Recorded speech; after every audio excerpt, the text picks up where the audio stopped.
एकनाथ शिंदे फडणवीसांचा एवढा अपमान करतील असं वाटलं नव्हतं। शिवसेनेच्या जाहिरातीवरून नाना पटोले यांनी ही बोचरी टीका केली आहे। ज्यांची लोकप्रियता नाही त्यालाच जाहिराती कराव्या लागतात असं पटोले म्हणाले। शिंदेंकडून फडणवीसांच्या खुर्चीला धोका आधीच सावध करतो असं नाना पटोले यांनी म्हटलं आहे। नाना सर, खरं तर केंद्रात नरेंद्र राज्यात देवेंद्र असे समीकरण जे आहे ते गेल्या काही वर्षांपासून आपण ऐकतोय। आता त्याला छेद देत खरं तर आजच्या सगळ्या जाहिरातींमध्ये संपूर्ण एक जाहिरात छापून आले की राष्ट्रामध्ये मोदी आणि राज्यात शिंदे।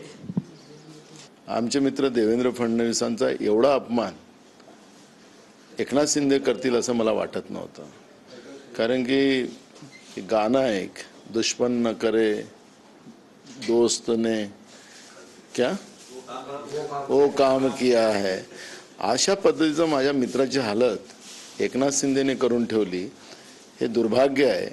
म्हणजे जसं तुम्ही म्हणालात की दिल्लीत कोणी आणि राज्यात देवेंद्र, तर आज परिस्थिती बिघडलेली आहे। आता आमच्याच मित्रांनी थोडंसं कसं जपून राहावं एवढं अगर केलं तर स्पष्ट होईल की ही जाहिरातबाजी खरी आहे की खोटी आहे, हे नंतरचा प्रश्न आहे। पण माझ्या मित्राला देवेंद्र फडणवीसला धोका निर्माण झालेला आहे एवढंच या निमित्तानं सांगता येईल। खरं तर मुख्यमंत्री पदासाठीची जो सर्वे झालेला आहे एक माध्यम संस्थेने केलेला होता, त्याच्यामध्ये मुख्यमंत्री पदाच्या रेसमध्ये एकनाथ शिंदे यांना वरचढ दाखवलेलं आहे। त्यांना 26% मिळालेले तर पसंती लोकांची मिळाली आहे आणि 23% पसंती जी आहे ती देवेंद्र फडणवीसांना। यावरती शंभूराजे देसाई म्हणतात की जनमताचा आदर जो आहे, कौल जनमताने जो दिलेला कौल आहे त्याचा सन्मान केला पाहिजे, आदर केला पाहिजे असं शंभूराजे देसाई कॅबिनेट मंत्री बोलतात। म्हणूनच तर आम्ही आमच्या मित्र देवेंद्र फडणवीसांना इशारा करतो आहे की तुमच्या खुर्चीला धोका निर्माण झालेला आहे। ते पुन्हा येईल आमचे मित्र म्हणतात आहेत।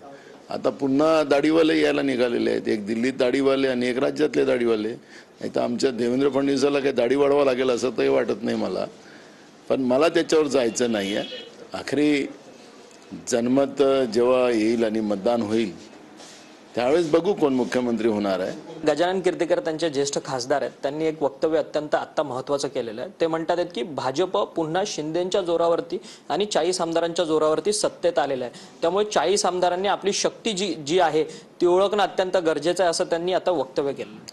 म्हणून तुम्हाला सांगतो की होऊ द्या त्यांचे खटके, पण भाजप यांना काय धडा शिकवणार ते येणारा काळ सांगेल। त्याच्यामुळे आता याची सुरुवात आहे असं सांगितलेलं, म्हणून त्यांच्या पक्षातलं त्यांच्या अंतर्गत बाब आहे त्याच्यावर काय प्रतिक्रिया द्यायचं काही कारण नाही।